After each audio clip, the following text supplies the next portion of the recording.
오늘은 하나님의 형상으로서의 인간에 대해서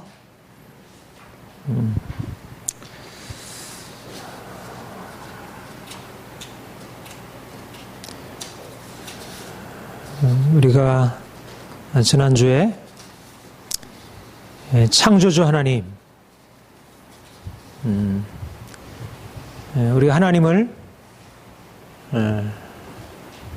창조주 하나님으로 고백하게 되는데, 우리가 창조주 하나님, 하나님의 창조를 믿음으로 우리가 고백하는 것이 우리에게 어떤 의미를 가지고 있는지, 우리가 하나님이 창조하신 세상에 살고 있고 하나님의 그 은총 안에 살고 있지만, 사실상 하나님이 이 세상을 창조하셨고 또 우리가 그분이 창조하신 그분의 작품에 거기서 살고 있다는 사실을 자꾸 놓치게 되고요. 그래서 우리의 매일매일의 삶에 있어서 그 풍성함을 온전히 누리지를 못하는 것 같아요. 우리가 하나님을 더 깊이 알아가면 알아갈수록 이제 하나님이 어떻게 우리의 일상적인 삶에, 특별히 창조주 하나님을 고백한다는 것은 우리 일상적인 삶에 함께 하신 하나님,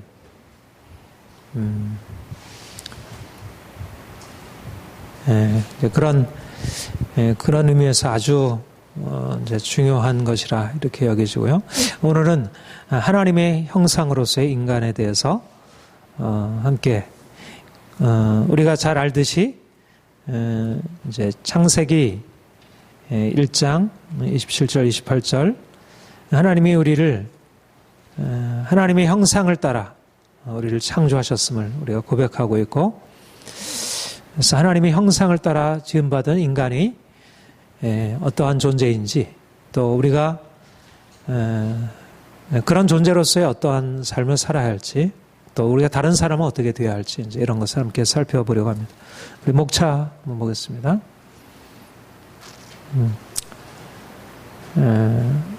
이제 하나님의 형상, 첫 번째 하나님의 형상으로 지음받았다는 것이 우리의 삶에 어떤 의미를 지니고 있는가?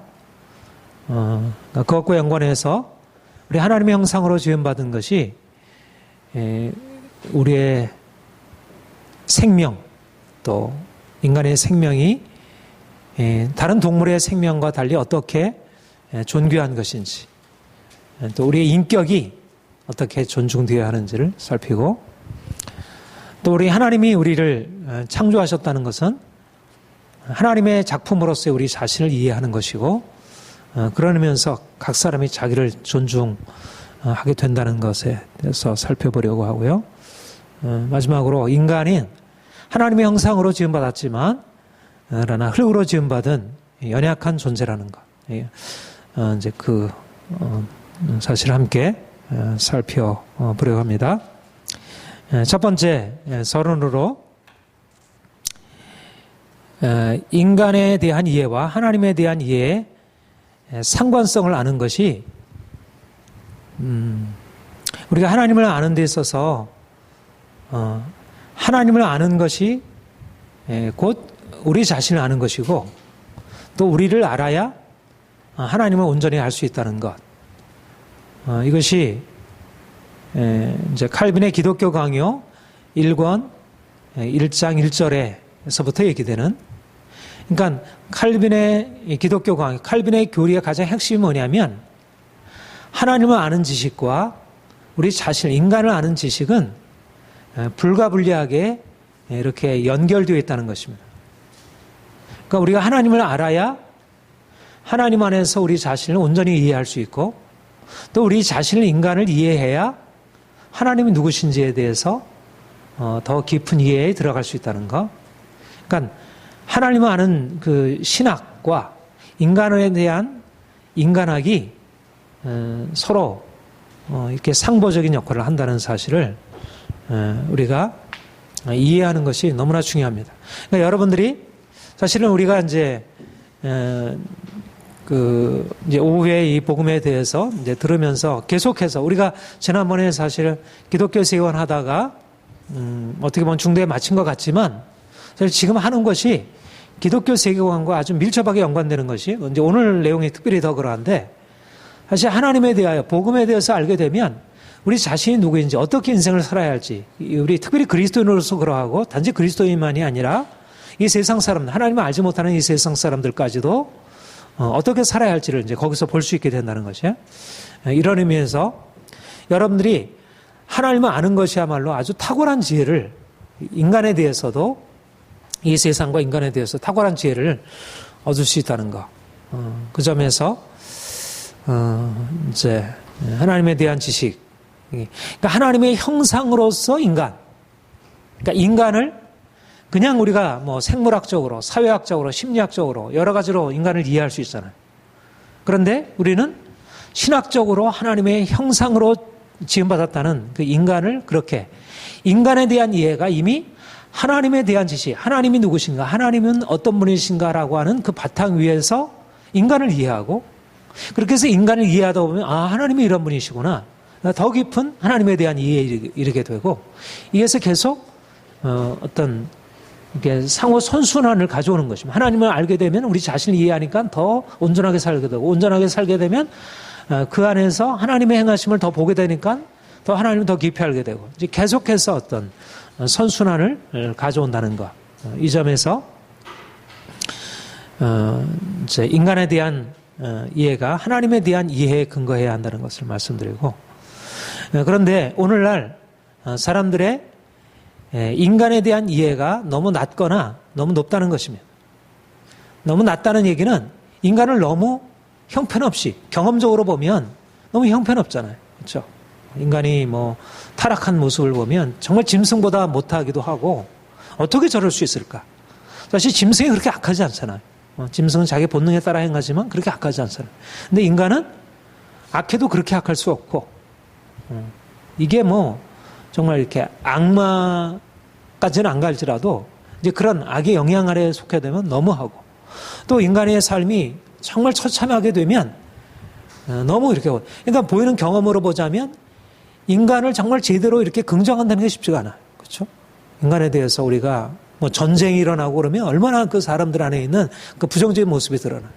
오늘날 현실적으로 보면 우리가 자신이 뭐 그런 일 만나게 또 우리 자신 안에 때때로 그런 걸 보기도 하고, 그런 면에서 보면, 경험적으로 보면 인간이 악하고, 그런데 그러다 보니까 인간을 너무 낮게, 또 요즘 시대에 인간이 하나의 이렇게 물질처럼 취급이 되고 동물처럼 취급이 되는 이제 이런 모습이 있고, 또 한편으로 보면 인간을 경험적으로 너무 높게 여기는 거예요. 오늘 이제 과학기술의 문명이 발달해가지고 너무 높게, 인간이 너무 교만하고, 그러니까 한편으로 인간에 대해서 너무 잘못된 높은 관점, 하나님을 알지 못하니까 인간이 하나님처럼 높아지기도 하고, 또 하나님을 알지 못하니까 인간이 저 밑바닥에 낮아지기도 하고, 그랬을 때 이 두 가지, 한편으로 인간이 그렇게 비천한 존재가 아니라 하나님의 형상으로 지음받은 존엄한 존재라는 사실을 우리가 인식하는 게 필요하고, 또 하나님이 인간을 하나님의 형상으로 지음받았지만 인간은 여전히 흙으로 지음받은 존재이고, 그래서 인간의 피조물이라는 사실로 인해서 낮추는 이 겸손함이 필요하고, 이 두 가지가 인간에 대한 중요한 균형 잡혀 있는 관점입니다.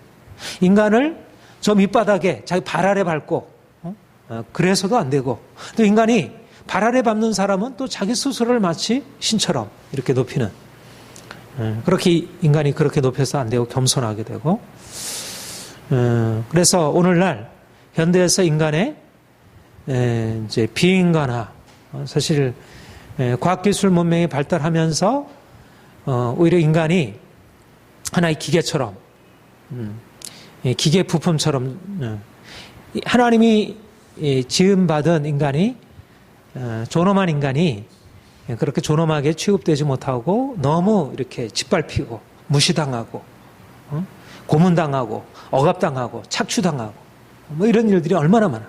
요즘 시대가, 옛날에도 그랬지만 여전히 옛날이나 지금이나 변함없이 이 시대가 사람을 그렇게 보고 있는 것입니다. 거기에 대해서 기독교 신앙은 인간은 그런 존재가 아니라는 것, 하나님을 믿는 사람이 물론 그러하지만 믿지 않는 사람에까지도 하나님의 형상으로 지음받은 존재가 어떻게 존귀한 존재인지를 인정할 줄 아는 것. 이런 면에서 우리가 이제 세상 사람들과 이제 다른, 그러니까 하나님을 아는 것이 하나님이 인간을 창조하셨다는 사실은 인간에 대한 새로운 관점을 지니게 된다는 것입니다. 그리고 또 한편으로는 과학기술 문명이 발달해서 인간이 대단한 일을 이루고 있지만 정말 대단하잖아요. 그러나 인간이 자식 스스로를 높이는 교만에 대해서 정말 낮추고 하나님 앞에 자기가 피조물이고 자기가 진흙이고 티끌이고 이제 그렇게 자기를 인식할 줄 아는 이것이 우리에게 필요하다는 것. 이제 바로 여기에 하나님의 형상으로 지음받은 인간의 의미가 있다는 것입니다. 두 번째, 하나님의 형상으로서의 인간 창조. 우리 창세기 1장 26절 우리 같이 읽겠습니다. 시작. 하나님이 이르시되 우리의 형상을 따라 우리의 모양대로 우리가 사람을 만들고. 27절 하나님이 자기 형상 곧 자기 형상대로 하나님을 창조하시되 남자와 여자를 창조하시고. 인간에 대해서 인간을 하나님께서 창조하실 때 사실 앞에는 6일에 다른 동물들 창조하실 때까지 뭐라고 하셨냐면 하나님이 있으라 하심에 있었고 이렇게 계속 되풀이 되었죠. 그런데 인간의 창조에 대해서 말씀하실 때 하나님의 계획이 나오고 있어요. 하나님이 우리의 형상을 따라 우리의 모양대로 사람을 만들자. 하나님의 계획이 나오고 논의가 있었고 그리고 하나님이 자기 형상대로 사람을 창조하시고 남자 여자를 창조하셨다는 어떠한 해, 달, 별, 공중의 새와 물고기와 모든 짐승들과 모든 만물들이 하나님의 말씀으로 능력으로 지혜로 창조되었지만 그러나 어떠한 피조물도 하나님의 형상이라 이름하는 것들은 없어요. 그런데 하나님이 인간을 창조하실 때 하나님의 형상으로 창조하셨다. 저를 하나님의 형상으로 창조하셨다는 거예요. 우리 정단 집사님을 하나님의 형상으로 창조하셨다는 것입니다. 그리고 우리가 다른 사람을 바라볼 때 하나님의 형상으로 창조함을 받은 여러 가지 인간적인 특성, 남자이고 여자이고 가난하고 부하고 여러 가지 인간적인 특성이 있지만 높은 자도 있고 낮은 자도 있고 근데 높은 자만이 아니라 낮은 자도 하나님의 형상으로 지음받은 존재라는 것. 이것이 바로 우리가 인간을 이해하는 아주 가장 중요한 세상에 알지 못하는 거잖아요. 그러니까 인간을 하나님과 연관해서 하나님이 창조하신 존재만이 아니라 하나님처럼 하나님의 모양대로 대단하게 지으셨다는 것입니다. 그냥 그가 만든 하나의 작품일 뿐만 아니라 하나님 자신을 따라서 만든 그런 존재. 이게 인간이라는 것입니다. 그러니까 인간에 대한 이해가 얼마나 달라요. 요즘에는 요즘 일반적으로 과학적인 인간 이해는 뭐예요? 인간은 단백질 합성을 통해서 만들어진 하나의 물질이고 그리고 인간은 동물로부터 원숭이가 진화되어서 만든 존재라는 그런 인간의 기원, 인간이 어디로부터 나왔느냐? 인간은 물질로부터 나온 존재이다. 물질이 어쩌다가 우연과 어떤 과학 법칙의 결합을 통해서 만들어진 것이 인간이다. 인간에 대한 이해는 저 낮은 것입니다. 그러니까 물질이고 동물인 인간을 우리가 동물 죽일 수 있잖아요. 그렇죠? 동물 학대할 수 있잖아요. 물질은 우리가 마음대로 부셨다가 다시 만들었다 할 수 있잖아요. 마음대로 할 수 있잖아요. 인간이 물질이라면, 인간이 하나의 동물이라면 그 물질로서 동물로서의 인간에 대해서 우리가 생각하고 다룰 수 있는 그 방식들이 있잖아요. 근데 하나님의 형상이라면 하나님처럼 존귀하게 하신 것입니다. 하나님의 존귀와 영광으로 관시주셨다는 것이에요. 그래서 시편 8편 5절에 이 인간을 하나님의 창조로 얘기를 하면서 영광과 영화와 존귀로 간수하셨다. 그렇게 얘기를 하고 있어요. 우리 시편 8절 5절 같이 읽겠습니다. 그러나 하나님보다 조금 못하게 하시고 영화와 존귀로 관시우셨나요? 예. 인간을 하나님의 형상대로 창조하셨다는 것은 영광과 존귀. 여기서 영광과 영화와 존귀라는 말은 누구에게 적용되는 단어냐면 하나님께 적용되는 단어예요. 우리가 아까 조금 전에 부른 찬송에 만유의 주제 존귀하신 예수,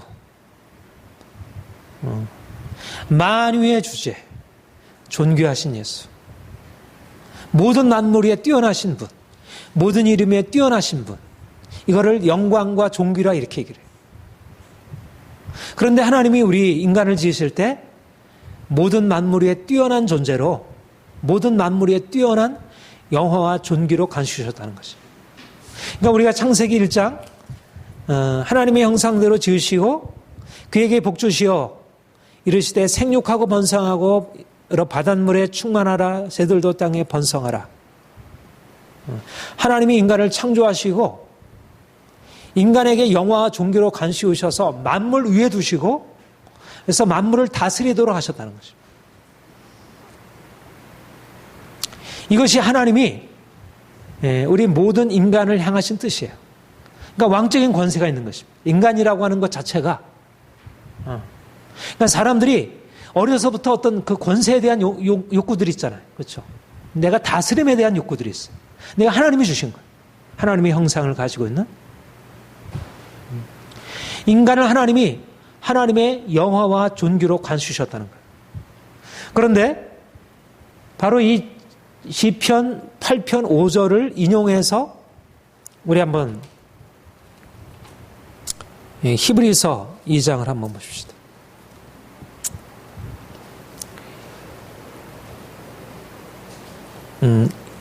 바로 히브리서 2장에서 인간을 하나님의 형상대로 지으시고 그를 만물 위에 두셨다고 하는 말씀을 이렇게 인용을 하고 있어요. 2장 6절부터 9절까지 같이 읽겠습니다. 시작. 그러나 누구인가가 어디서에 증언하여 이르기를 사람이 무엇이기에 주께서 그를 생각하시며 인자가 무엇이기에 주께서 그를 돌보시나이까. 그를 잠시 동안 천사보다 못하게 하시며 영광과 존귀로 관시우시며 만물을 그 발 아래에 복종하게 하셨나이다 하셨으니 만물로 그에게 복종하게 하셨은즉 복종하지 않은 것이 하나도 없어야 하겠으나 지금 우리가 만물이 아직 그에게 복종하고 있는 것을 보지 못하고 오주의 우리가 천사들보다 잠시 동안 못하게 하심을 입은 자 곧 죽음의 고난을 받으심으로 말미암아 영광과 존귀로 관을 쓰신 예수를 보니 이를 행하심은 하나님의 은혜로 말미암아 모든 사람을 위하여 죽음을 맛보려 하심이라. 예.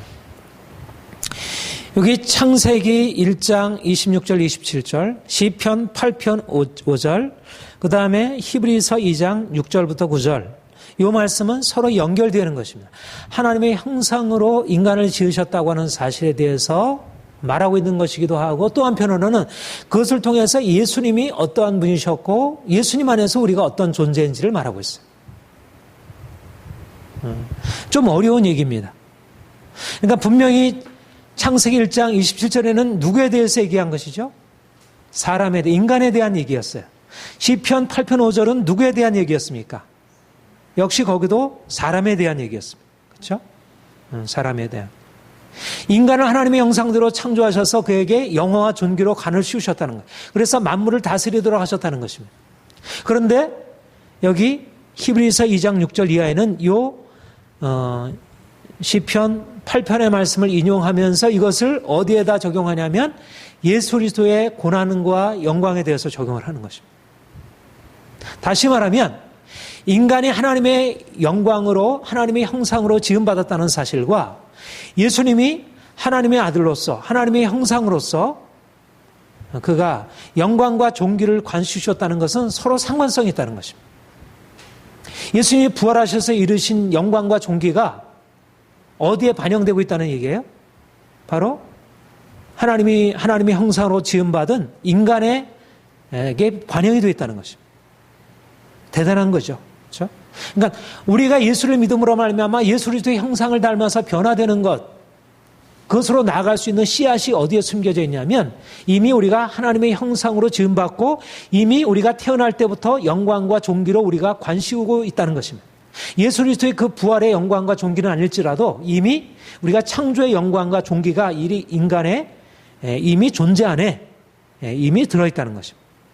이것이 하나님이 우리를 바라보시는 관점이고 우리가 그리스도 안에서 사람들을 바라보는 관점. 그러니까 우리가 사람을 볼 때 그냥 보면 안 된다는 거예요. 거기 안에 무엇이 들어있냐면 영광과 존귀로 하나님이 다른 피조물들 안에도 하나님은 놀라운 솜씨를 가지셨어요. 엄청난 것을 행하셨어요. 우리가 자연을 볼 때, 꽃을 볼 때, 나무를 볼 때, 새를 볼 때, 물고기를 볼 때 얼마나 아름답고 그 안에 하나님의 솜씨가 있어요. 그런데 그 모든 다른 피조물보다 더 하나님이 인간에다는 더 큰 공을 들여가지고 거기에다 영광과 존귀를 간수셨다는 거예요. 그렇게 보여지고 있습니까? 그렇게 잘 안 보이잖아요. 그만큼 우리가 이게 타락으로 인해서 왜곡되었기 때문에 하나님이 원래 지은 처음 창조의 그 아름다운 모습을 우리가 보면서도 느끼지 못하는 거예요. 그래서 우리가 지난주에 보았듯이 우리가 보이는 것에서 보이지 아니하는 것을 볼 수 있어야 보이는 것에서 하나님의 영광과 존귀로 단지 아름답다, 참 예쁘다, 참 멋있다 그렇게만 보는 게 아니라 그 안에서 어제도 그 소년제 이제 양이 그 리듬 체조 하는 거 보고 뭐 다른 선수들이 리듬 체조 보는 거 너무너무 아름답잖아요. 어떻게 그런 기술을 가지고 할 수 있을까? 그 박주영 선수 골 집어넣는 것도 정말 너무너무 멋있고. 그러니까 하나님이 만드신 하나님의 작품이고 하나님의 형상대로 지음받은 인간에게 하나님이 관시해 주신 영광과 존귀라는 것. 그러니까 우리가 그 안에서 야, 참 대단하다 이렇게 그것을 볼 뿐 아니라 우리가 시편 8편에 뭐라고 해? 하나님이 그렇게 하셨다. 하나님이 하신 일이 얼마나 아름다운지, 하나님이 하신 일이 얼마나 아름다운지. 우리가 사람을 바라볼 때 그 사람을 통해서 하나님이 인간 안에 허락하신 그것들을 보고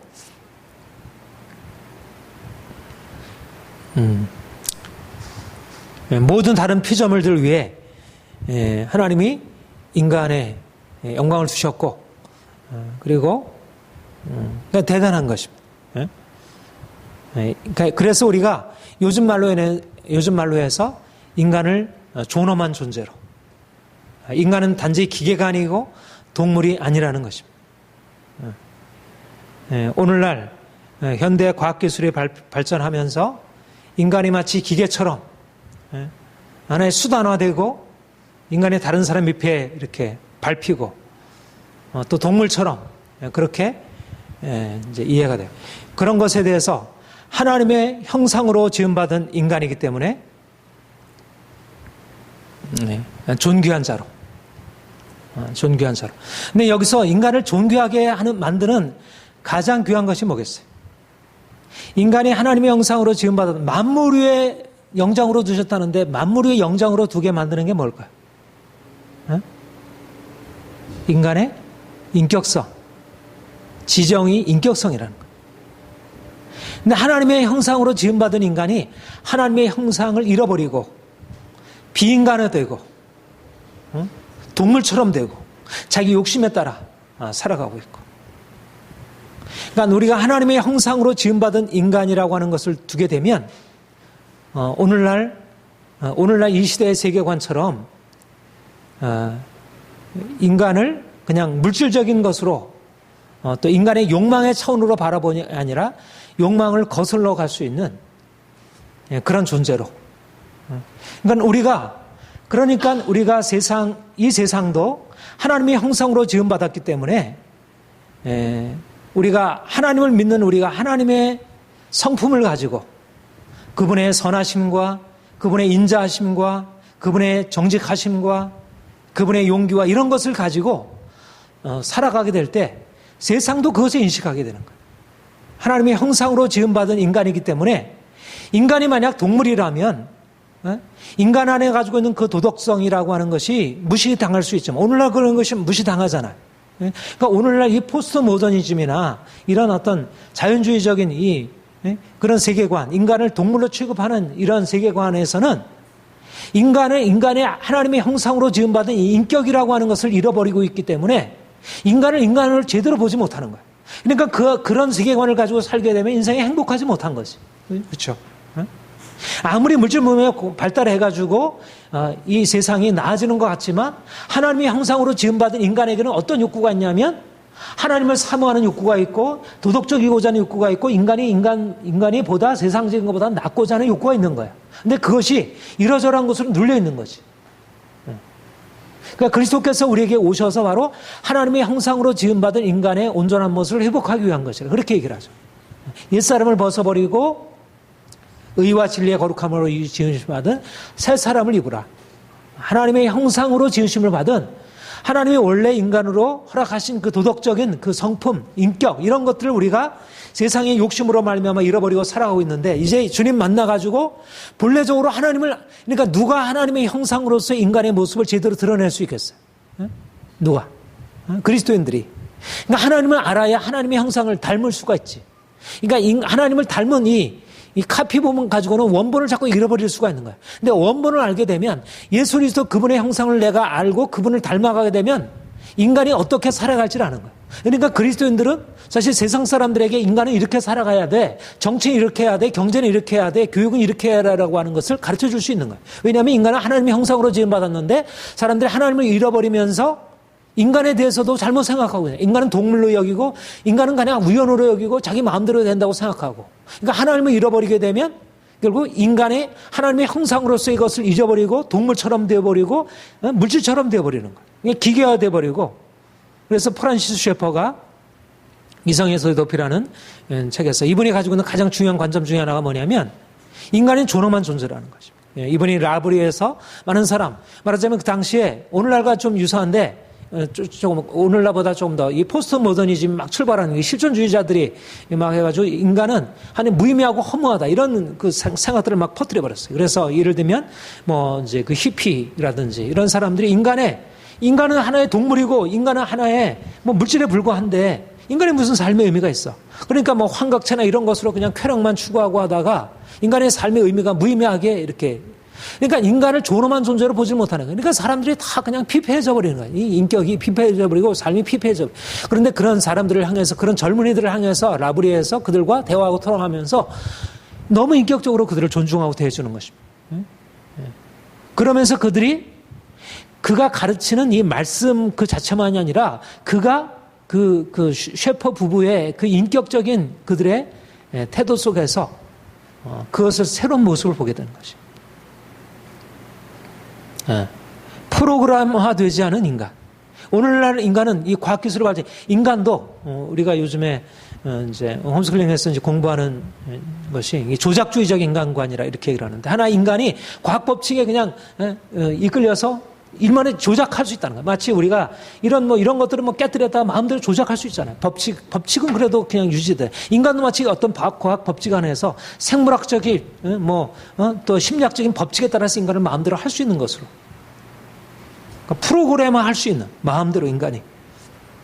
그런데 인간은 프로그램화하는 그런 결정되어 있는 존재가 아니라 결정론적인 그런 법칙에 예속되어 있는 존재가 아니라 인간은 자유로운 존재, 인간은 인격적인 존재, 함부로 대항할 수 없는 존재, 이런 존재로 우리가 인간을 대하는 것이죠.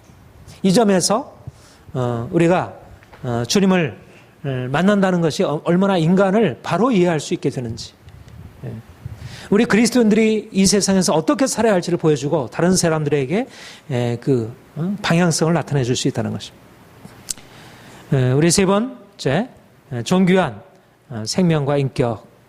우리 창세기 9장 6절 우리 같이 읽겠습니다. 시작. 다른 사람의 피를 흘리면 그 사람의 피도 흘릴 것이니 이는 하나님이 자기 형상대로 사람을 지으셨습니다. 여기에 살인한 자를 벌할 것에 다른 사람의 피를 흘리면 그 사람도 피를 흘릴 것이니 근데 그 근거, 그 이유가 뭐라고 해요? 이는 하나님이 자기 형상대로 사람을 지었었습니다. 그냥 악을 악으로 갚는 게 아니잖아요. 그냥 보복이 아니죠. 그 세상은 그냥 악을 악으로 갚잖아요. 그렇죠? 피를 흘리면 피로 갚으려고 하는 것이 본성이에요. 그런데 성경은 살인하지 말라. 살인한 자에 대해서 그가 갚을 것을 말씀하는 것은 하나님의 정의이고, 또 거기에 중요한 정의의 근거가 뭐냐면 하나님의 형상으로 지음받은 존재이기 때문에 함부로 그 커다란 죄라는 것입니다. 인간을 그렇게 대하는 것은 아무리 작은 존재라 하더라. 그러니까 예를 들면 불교 같은 데서는 뭐 모든 생명은 존귀하다 그래가지고 뭐 곤충 하나도 안 죽이려고 하잖아요. 그건 또한 오해인 것이고, 인간과 동물을 그렇게 같이 인식해서는 안 되고, 동물의 생명을 죽이는 것과 인간을 죽이는 것은 같지 않다는 것입니다. 이게 굉장히 중요한 관점이에요. 근데 오늘날에 와서는 뭐 지난번에 우리 사패선 터널을 뚫을 때인가요? 항상 할 때도 보면 그 불교에서 막 반대하잖아요. 동물 죽인다. 도룡뇽 죽인다고. 동물 죽이는 차원과 인간을 죽이는 차원은 같은 것이 아닌 거예요. 동물은 하나님의 형상이 아니에요. 근데 하나님을 알지 못하는 사람은 동물도 생명이니까 인간과 동일하게 취급하려고 그래요. 근데 정작 인간이 어떤 존재를 모르는 것입니다. 물론 우리가 뭐 동물을 뭐 함부로 죽이고 뭐 이래야 할 것은 아니지만, 그러나 인간을 하나님의 형상으로 지음받았기 때문에 인간을 존중해야 한다는 것은 동물 존중과는 다른 거예요. 그냥 생명 존중과는 다른 것입니다. 하나님의 형상이라는 특별한 의미가 있는 것입니다. 인간 안에는. 그리고 야고보서 3장 9절 같이 읽겠습니다. 시작. 이것으로 하나님의 형상대로 지음받은 사람을 저주하나니. 너희가 같은 혀로 어떤 사람을 저주하고 하나님을 찬송하고, 근데 왜 다른 사람을 저주해서는 안 되냐면 그가 하나님의 형상으로 지음받은 존재이기 때문에. 우리가 사람에 대하여 생명을 존중하고 그 인격을 존중하는 것은 단지 내가 잘해주어야 그 사람이 나한테 잘해주고, 내가 저 사람을 해하게 되면 저 사람이 나한테 해를 가. 오늘날 사람처럼 사람들이 이기적인 어떤 자기의 행복의 욕구에 따라서 그렇게 하는 게 아니고, 존재 자체 안에 그 존귀함이 있다는 것입니다. 존귀함이 있다는 것입니다. 아무리 보잘것없는 인간이라 할지라도. 인간이 도덕적으로 높은 위치에 올라야 되지만 아무리 도덕적으로 별 볼 일 없는 존재라 하더라도, 그러니까 요즘에는 범죄자의 인권도 존중하려고 그러잖아요. 그렇죠? 범죄자에서 완전히 전에 같았으면 그냥 함부로 대하고 뭐 막 이래야 할 사람들도 존중하려고 하잖아요. 그 사람들조차. 원수에게라도, 적들에게도 존중하는. 그러니까 이것은 기독교 사상에서 나온 거예요. 그렇죠? 적들에게도 존중할 수 있는 그런 태도. 하나님의 형상으로 좋은 천부인권이라, 그렇게 이게 세상의 말로는 이걸 천부인권이라 그렇게 얘기를 했죠. 하나님의 형상으로 지음받은 인간을 하나님께서, 그러니까 하나님의 형상으로 지음받은 인간을 하나님이 죽이면 마치 하나님에 대해서 막 이제 그렇게 죽이려고 하는 것 같은 그런 하나님의 타격을 받는다는 거예요. 그 정도. 그렇게 하나님이 인간을 그렇게 존귀하게 보신다는 거예요. 영광과 존귀로 관시 주시고 그렇게 고귀하게 본다는 거예요. 그러니까 오늘날 뭐 가난하다고 막 밟고, 자기보다도 무식하다고 밟고, 어리다고 밟고, 여자라고 그러고.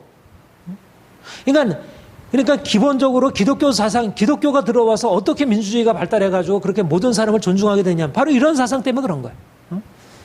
그러니까 하나님의 형상으로 지음받았기 때문에 그가 비록 인간적으로 여러 가지 외모에 있어서 문제가 있다 할지라도, 인간적인 여러 가지 조건이 그 사람이 존중받을 수 있는 바가 없다 할지라도 그 안에 담겨있는 보이지 않는 그 하나님의 형상성이라고 하는 것을 인정하는 거죠. 이마고 데이, 그렇게 얘기를 하죠. 이마고 데이. 하나님의 형상을 인정하고, 이제,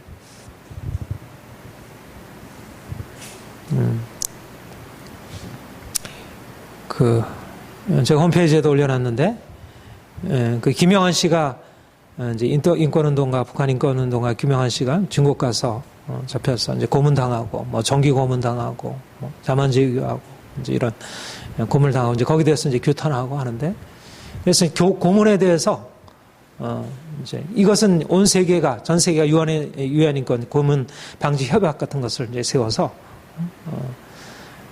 이제 그런 것을 금하고, 근데 그것이 다 하나님의 형상으로 지음받은 존재라는 사실에부터 그렇게. 그러니까 우리 기독교 크리스천들은, 그러니까 하나님을 믿고 하나님 안에서 세상을 바라보는 사람들은 사람을 존중하고, 사람의 생명을 해하고 인권을 해하는 것에 대해서, 그러니까 북한에서 뭐 그냥 탈북자들을 그렇게 뭐 처형하고 그렇게 강제 수용소에서 고문하고 그렇게 학대하고 이런 일들에 대해서 이건 하나님을 거스르는 것으로, 그러니까 하나님의 형상성이라고 하는 것이 모든 인간 윤리의 기초가 되는, 도덕의 기초가 되는 것입니다.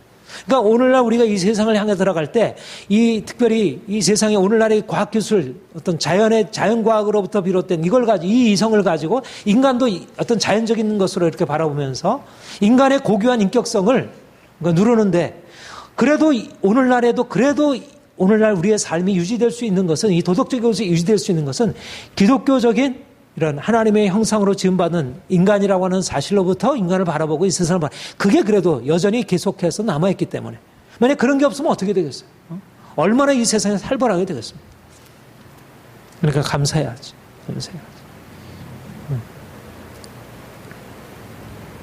우리 잠언 15장 31절 같이 읽겠습니다. 시작. 가난한 자를 멸시하는 자는 그를 지으신 이를 멸시하는 자요, 궁핍한 사람을 불쌍히 여기는 자는 주를 공경하지. 예. 그러니까 하나님은 가난한 자도 그냥 보지 않는다는 것입니다. 가난한 자도 하나님의 형상을, 그러니까 이거는 일반적인 세상의 관점과 너무 다르잖아요. 가난하면 그 사람 존재 자체, 인격 자체를 무시하고, 가난하고 궁핍한 자를 존중하고 고아와 과부를 존중하는 하나님의 사랑이기도 하지만 하나님이 인간을 존중하신다는 것입니다. 가난한 자를 존중하신다는 것. 제가 이번에 이제 어머니 돌아가시면서 이 이 존경한다는 것에 대한 어떤 새로운 그 도전을 많이 받고 새로운 깨달음을 얻었는데, 이 아너라 그러죠. 그러니까 존경을 표하는 것. 그러니까 먼저는 하나님, 영광과 존경으로 관시신 예수, 우리가 그분께 존경과 사랑을 올려드리고, 우리가 윗사람에게 존경과 사랑을 올려드리고, 또 하나님의 형상으로 지음받은 인간, 비록 그가 부족하고 할지라도, 어린아이라 할지라도, 가난한 자라 할지라도 그를 존중하고 그를 함부로 대하지 않는 것입니다. 하나님이 가난한 자를 멸시하지 않는다는 거예요. 하나님이.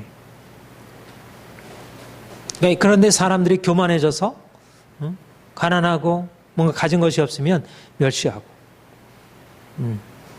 바로 가난한 자, 약자에 대한 인권 존중의 사상이 바로 하나님의 형상으로 지음받았다는 사실로부터 비롯된다.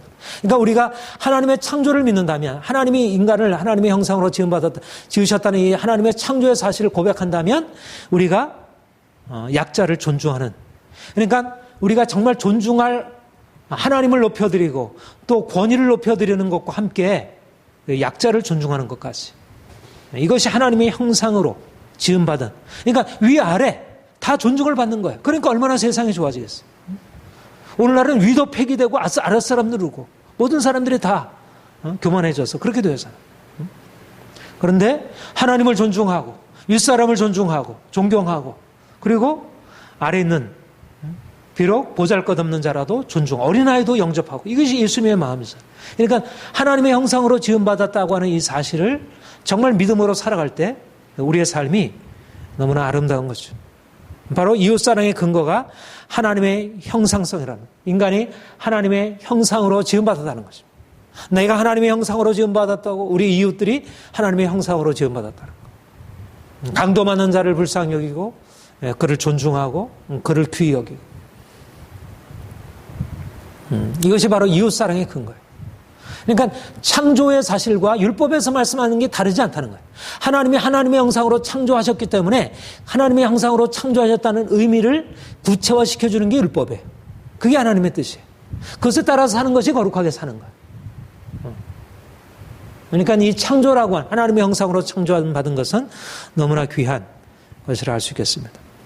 그 다음에 우리 자기 존중, 우리 시편 139편 14절, 우리 같이 읽겠습니다. 시작.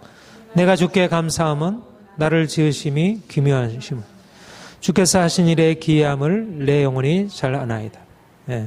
우리가 잘 아는 말씀이죠. 139편 14절 말씀. 이전 번역은 신묘막측이다, 이렇게 번역을 해놨었죠. 기묘하고 오묘하고 그리고 신묘막측하도록. 하나님이 저와 여러분을 지으셨고 기이하시다. 기이하다. 놀랍다. 우리가 그 박주혜 선수에게 골 넣는 거 보고 놀랍다. 우리가 리듬 체조하는 걸 보고 김연아 선수의 그 피겨하는 걸 보고 참 너무 아름답고 놀랍다. 어떻게 저렇게 인간으로서 어떻게 할까? 하나님이 우리 안에 행하신 것들이 너무나 이렇게 기묘하고 신묘막측한 그런 일을 우리 안에 하셨다는 것입니다. 이런 인간이. 그러니까 우리 안에는 하나님의 그 기이한 솜씨, 그 엄청난 솜씨가 우리 안에 차 있다는. 우리의 생각과 우리가 너무 평범하게 여기는 우리의 삶 전체가 그렇게 되어 있다는 거예요. 하나님의 기이한 솜씨라는 거예요. 하나님의 형상으로. 하나님처럼 우리를 만들었는데 이게 얼마나 놀라요. 그러니까 다른 피조물들, 이 모든 만물들이 얼마나 기이한 솜씨예요. 하나님의 솜씨를 그 안에 놨다. 그런데 특별히 우리 인간의 생명도, 인간의 생김새도, 인간의 마음씨도, 감정도, 의지도, 우리의 삶에서 그렇게 위기를 만났을 때 위기를 헤쳐가는 그런 인간의 용기와 정직함과 특별히 인격적인 그 도덕적인 아름다움, 이거 얼마나 놀라운 하나님의 솜씨. 인간의 육체와 인간의 정신, 인간의 인격성, 모든 것들이 사실상 하나님이 지으신 것입니다. 그래서 우리가 인간을 하나님이 그렇게 지으셨다는 사실로부터 우리는 우리 자신을 그렇게 귀하게 여기고 하나님을 그렇게 기이하게 여기시고 놀랍다. 너무너무 아름답다. 너무너무 멋있다. 그런다면 우리가 스스로 우리 자신의 모습을 보고 우리 자신의 왜곡된 모습을 보고 이건 하나의 그야말로 씌어진 어떤 그런 것에 불과한데 우리의 본래 상은 하나님이 지으신 건 본래 그런 게 아니잖아요. 우리가 뚱뚱하고 우리가 못생기고 우리가 여러 가지 성격적으로 문제가 있고 이것은 본래적인 게 아니잖아요. 하나님이 우리를 지으신 것은 너무 아름다운 거예요. 그러니까 우리가 스스로 우리 안에서 하나님이 지으신 그 아름다운 거, 우리를 친묘막측한 존재로 우리의 육체와 우리의 정신을. 그러니까 그런 것이 때때로 나타날 때 이게 진짜야. 이게 내 모습이야. 아니고 보고 이게 내 모습이야. 나는 뚱뚱해. 나는 못생겼어. 나는 머리가 나빠. 나는 성격이 안 좋아. 이런 걸 가지고 자기를 규정하는 게 아니라 하나님이 지으신 것으로 자기를 비하하지 않고 자기의 낮은 자존감 속에 살아가는 게 아니라 자기를 하나님 안에서 긍정하고 하나님 안에서 그렇게 가치 있는 존재로. 그러니까 스스로 우리가 늘 놀라워야 돼. 우리가 거울을 바라보면서 하나님께 감사하고 기뻐하고 놀라워하고. 그러니까 보이지 않는 걸 봐야지. 그렇죠? 하나님이 지으신 걸 봐야 돼. 하나님이 지으신. 그러니까 하나님의 영상으로서 지으신 것을 봐야지. 우리 아이를 볼 때도 너희는 문제가 많아. 왜 이렇게 못생겼어? 그렇게 하면 그러니까 문제를 자꾸 드러내가지고 그렇게 향한 것보다도 그 안에 있는 아름다운 것을 보고 그 신묘막측한 걸 보는 거지. 그래서 하나님을 찬양하고 하나님을 찬양하는 것은 또 제가 그렇더라고요. 하나님을 찬양하니까 그 사람을 칭찬할 수 있는 거예요.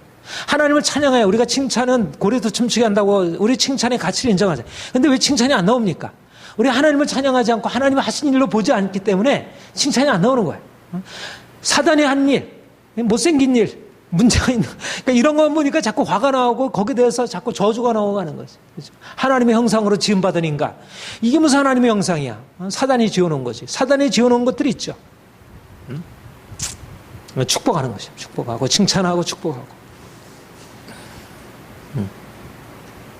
하나님 믿는다는 것은 그런 의미에서 거듭 얘기하지만 자기 긍정입니다. 자기 긍정.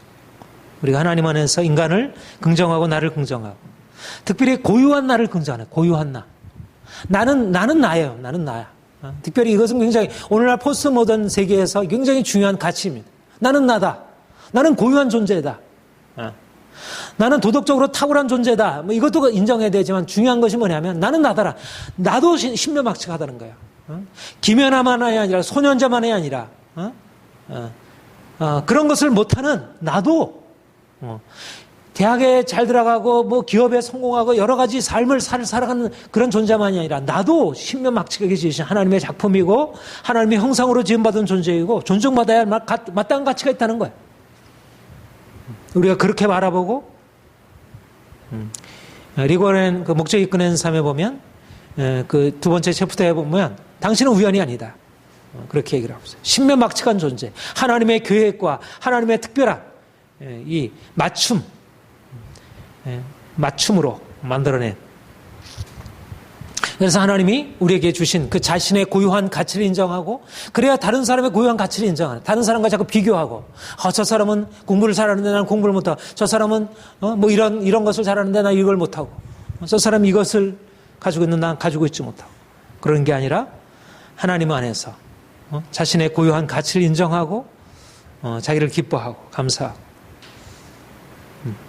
그래서 창조주 하나님에 대한 긍정은 자기를 긍정하는 것이고, 그리고 타인을 존중하는 것입니다. 그러니까 우리가 하나님을 더 깊이 알아갈수록 자기 자신의 가치가 자꾸 업그레이드되고 올라가는 거예요. 하나님을 모르니까 자꾸 자신의 가치가 자신이 행한 것에 따라서 자꾸 밑바닥으로 떨어져요. 저 사람은 자꾸 옆에 보면 저 사람은 뭐 이것도 잘하고, 그러니까 예를 들면 그런 우리가 뭐 운동 잘하는 사람, 또 뭐 노래 잘하는 사람, 뭐 공부 잘하는 사람, 이게 연습하면 온통 잘하는 사람이 둘러싸여서 우리는 정말 이렇게 초라한 존재가 돼버리는 거예요. 하나님이 우리를 지으셨고 하나님 안에서 우리가 신묘막측한 존재인데, 근데 그 가치를 존중하지 못하는, 내 창조주 하나님이 나를 어떻게 지으셨는지, 나를 지으신 주님 내 안에 계셔. 여기 바로 있네요. 처음부터 내 삶은 그의 손에 있었지. 그가 나를 사랑하시고 그가 나를 존중하시고, 더군다나 이제는 우리가 예수 그리스도 안에서 그냥 우리가 창조함을 받은 존재를 할지라도 우리가 자신을 긍정하는, 이제는 그리스도 안에서 새로 지으심 받은 존재인데, 그렇죠? 새로 지으심 받은 그분의 손길이 우리에게 계속 미치고 있는데 우리가 더 기뻐하고 감사하고 찬송하며 살아가야 되지 않겠어요? 사람들이 행한 일들로 인해서, 우리가 사람들의 행한 일로 인해서 이러저러한 타격을 받지만 하나님이 우리를 위해서 행하신 이 창조의 작업, 그분이 나를 다스리고 이끌어 가시는 그분의 솜씨는 폐기될 수가 없는 거예요. 어떤 것을 망치려고 하더라도 하나님의 작품은 망칠 수가 없는 거예요. 예, 하나님의 형상으로서 자신을 인정하고 감사하고, 그러니까 자신의 부족함을 너무 탓하기보다 하나님이 자신에게 주신 것을 가지고 감사하고 긍정하고. 그러니까 다른 사람이 막 우리를 욕하고, 다른 사람이 우리를 손가락질하고, 다른 사람이 무시하고 멸시하고, 사실 이것을 사람들이 굉장히 불쾌하게 생각하잖아요. 너무 화가 나고 거기에 대해서 분노하잖아요. 근데 그것에 대해서 분노한다고 해서 자신의 존엄성이 세워지는 게 아닙니다. 물론 이제 그럴 필요도 때때로 있지만, 그보다 중요한 건 뭐냐면, 누가 뭐라 해도 하나님이 나를 하나님의 형상으로 지음받았다는 이 사실들을 내가 붙들어야, 그래야지 사람들에 대해서, 사람들이 나를 뭐라 보든 자기의 존엄성을 잃지 않는 거지. 그렇죠? 그리고 담대하게 맞설 수 있는 것이고. 자, 마지막으로 인간의 약함. 창세기 2장 7절 우리 같이 읽겠습니다. 시작. 여호와 하나님이 땅의 흙으로 사람을 지으시고 생기를 그 코에 불어넣으시니 생명이 된지라. 하나님의 우리 창조 기사가 두 가지가 나오죠. 앞에는 하나님의 형상대로 자기 형상을 따라 우리를 지으셨다고 하는 것을 말하고, 창세기 2장에는 여호와 하나님이 사람을 지으시되 땅의 흙으로 사람을 지으셨다. 그리고 인간이 범죄한 이후에 뭐라고 해야 합니까? 흙에서 왔으니 흙으로 돌아갈지니라. 이것이 바로 인간에 대한 아주 중요한 규정입니다. 인간이 하나님의 형상으로 지음받았다는 것은 저 창조주 하나님의 영광과 존귀가 우리에게 반영되고 있다는 것은, 그렇죠? 그런 의미에서 우리는 신적인 영광을 이미 어떻게 보면 간접적으로 가지고 있는 존재, 태어날 때부터 모든 인간으로 태어난 인간의 생명을 가지고 있는 것 자체가. 그러나 인간은 신이 아니라는 것입니다.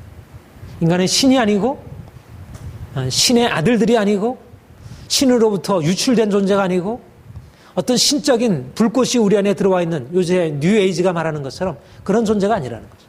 그런 범신론에서 말하는 인간 자체가, 인간의 영혼은 신이다, 이렇게 인간을 높이는 거 좋아요.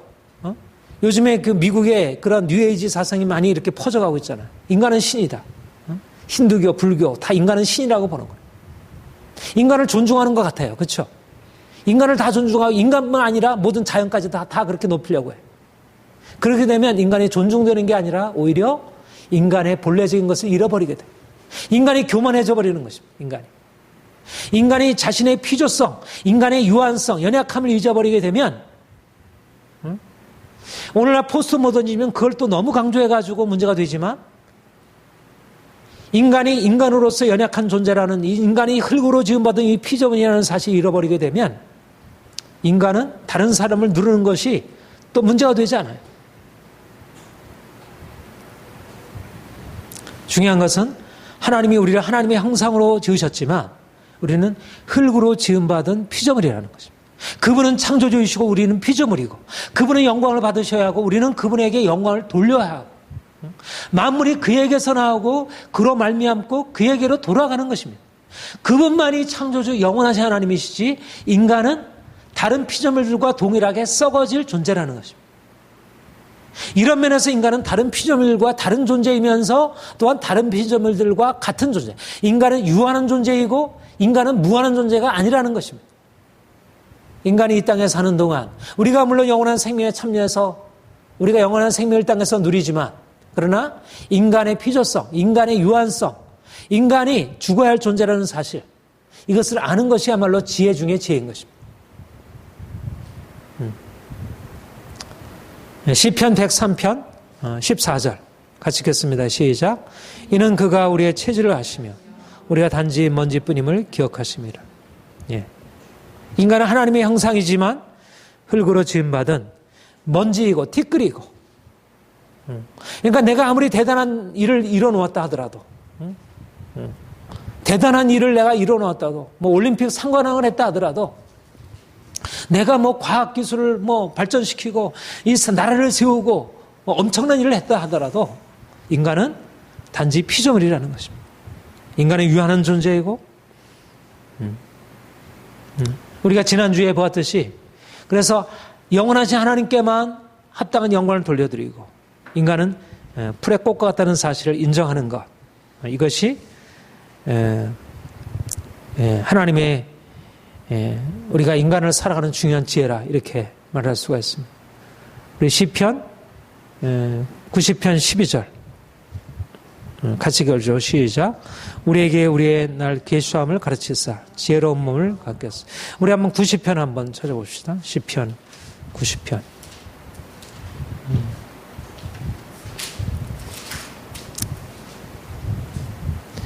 90편은 특별히 하나님의 사람 모세의 기도로 해서 인간의 유한함을 아주 잘 말씀하고 있습니다. 그러니까 주는 영원하신 하나님, 영원부터 영원까지 주는 하나님이십니다. 3절에 주께서 사람을 티끌로 돌아가게 하시며 말씀하시기를 너희 인생들은 돌아가라 하셨사오니 주의 목전은 천년이 지나간 어제 같으며 밤에 한순간 같을 뿐입니다. 주께서 그들을 홍수처럼 쓸어가시나이다. 그들은 잠깐 자는 것 같으며 아침에 돋는 풀 같으니이다. 풀은 아침에 꽃이 피어 자라다가 저녁에는 시들어 마르나이다. 우리는 주의 노에 소멸되며 주의 분노심에 놀라나이다. 그 다음에 9절 우리의 모든 날이 주의 분노 중에 지나가며 우리의 평생의 순식간에 다했나이다. 우리의 연수가 70이여 강건하면 80이라도 그 연수의 자랑은 수고와 슬픔뿐이요 신속히 가니 우리가 날아가나이다. 누가 주의 노여움을 능력을 알며 주의 진노의 두려움을 알리요. 12절 우리가 우리에게 주의 날 우리의 날 계수함을 가르치사 지혜로운 마음을 얻게 하소서. 우리의 날 계수함을 가르친다는 말은 무슨 말입니까? 인간의 연약함, 피조물로서의 연약함이라는 것을 아는 지혜라는 것입니다. 인간의 하나님의 형상으로 지음받아서 우리가 얼마나 존귀한지를 아는 것도 중요하지만 또 알아야 할 것은 인간이 그렇게 하나님처럼 그렇게 영원한 존재가 아니라는 것. 인간은 어쩔 수 없이 하나님의 뜻 가운데 있다가 그냥 지나가 없어질 존재라는 것. 그래서 겸손하게 자기 연약함을 인정하고 하나님께 도움을 구하고 우리가 연약한 자를 그래서 또 불쌍히 여길 수 있는 것. 우리가 존중하는 것과 함께 불쌍히 여기는 거예요. 하나님이 우리를 그런 우리의 존재를 우리가 연약한 것을 우리가 주께서 아시는 거예요. 우리가 진흙이라는 사실을 아는 거예요.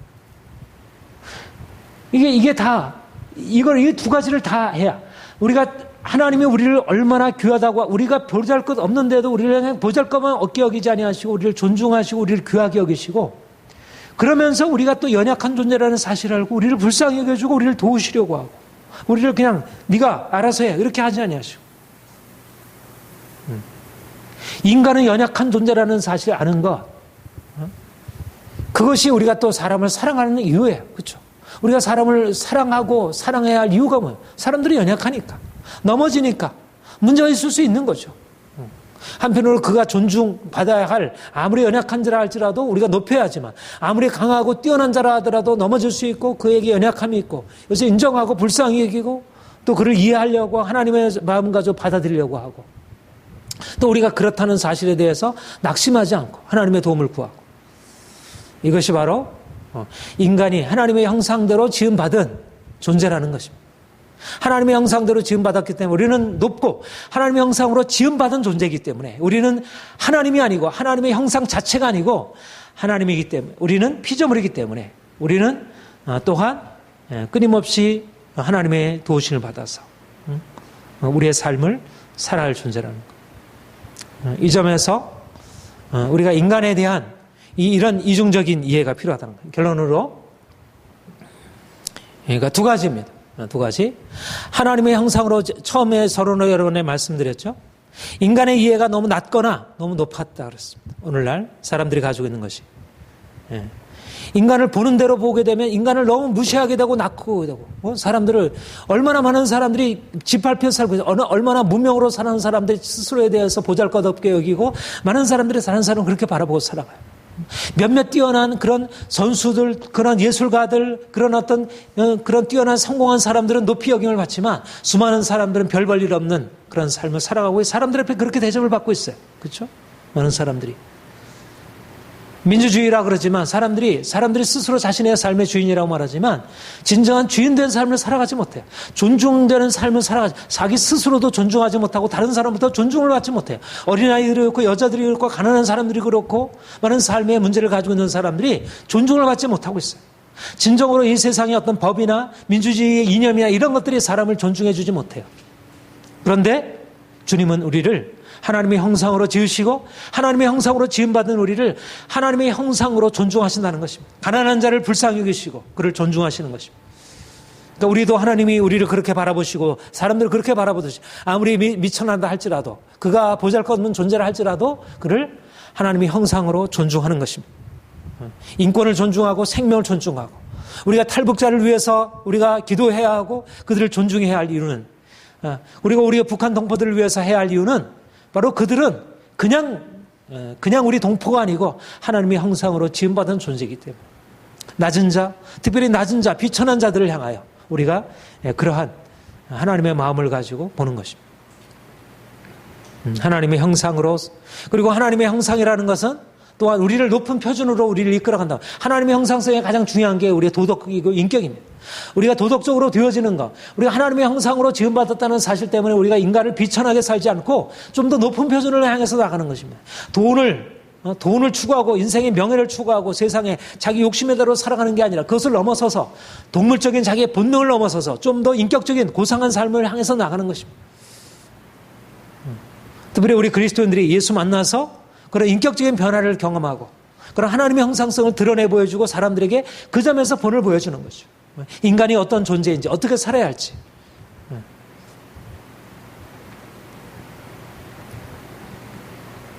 그리고 이렇게 인간의 존엄성을 인정하고 또 보다 높은 목표를 향해서 나가는 것과 함께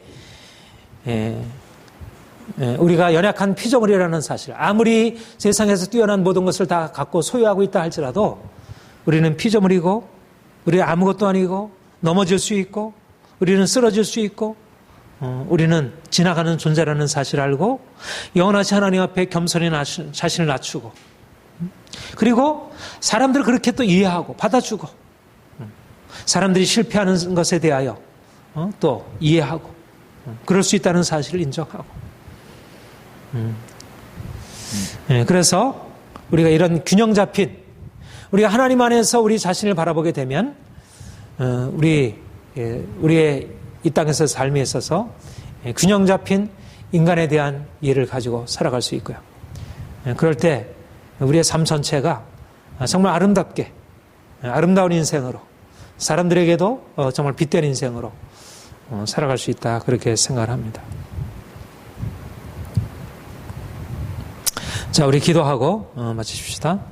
하나님이 우리를 하나님의 형상대로 지으시고 이제 하나님 안에서 우리 자신이 존중받고 또 다른 사람을 존중하고, 비록 보잘것없는 어린아이일지라도 또 가난하고 문제가 많은 사람이랄지라도 그를 존중할 수 있는 그런 하나님의 시각을 가질 수 있도록, 또 우리는 흙으로 지음받은 우리의 체질이 먼지이고 티끌임을 위해서 더욱더 겸손하게 하나님만을 바라보고 그분을 인정하는 그런 지혜를 얻을 수 있도록 우리 함께 한번 같이 통성으로 기도하겠습니다. 우리를 하나님의 형상으로 지으시고 우리를 하나님의 형상이라 말씀하시니, 이제 하나님의 형상으로 우리의 왜곡되고 잃어버린 형상을 다시 그리스도 안에서 새로운 형상으로 지으시고 우리를 거룩한 자로 만드시니 감사드립니다. 이제 우리가 하나님을 더 알아갈수록 우리가 얼마나 존귀한 자인지 더욱더 깨닫기 원합니다. 하나님의 형상으로 지음받은 우리 자신과 또 우리 이웃들을 하나님께서 보시는 관점으로 그렇게 바라볼 수 있는 시각을 열어 주옵소서. 하나님이 사람을 지으시고 그들을 학대하거나 그들을 멸시하지 아니하시고 자기가 지으신 자를 존중하시고 그들을 귀히 여기신 것처럼 하나님의 마음을 가지고 우리가 자신을 존중하며 또 멸시받는 자들을 존중할 수 있는 하나님의 사람들을 되게 하여 주옵소서. 우리가 하나님이 아니라 단지 진흙으로 빚어진 피조물임을 고백합니다. 나를 지으신 주님, 내 안에 계셔서 당신의 뜻이 이루시도록 우리가 진흙으로서 스스로 자신의 인생을 주관하고 살아가는 자가 아니라 오직 우리를 지으신 하나님, 오직 하나님만이 우리의 주권자이시며 하나님만이 영원하신 분임을 알고 우리가 하나님을 높여가는 인생 살게 하여 주옵소서. 하나님이 우리 모두에게 동일한 은혜를 허락하실 것을 믿습니다. 이 땅에 특별히 하나님의 형상으로 지음받은 이 귀한 사실을 알지 못하고 죄 가운데 살고 있고 하나님의 형상을 잃어버려서 고통 가운데 살고 있는 많은 사람들이 있습니다.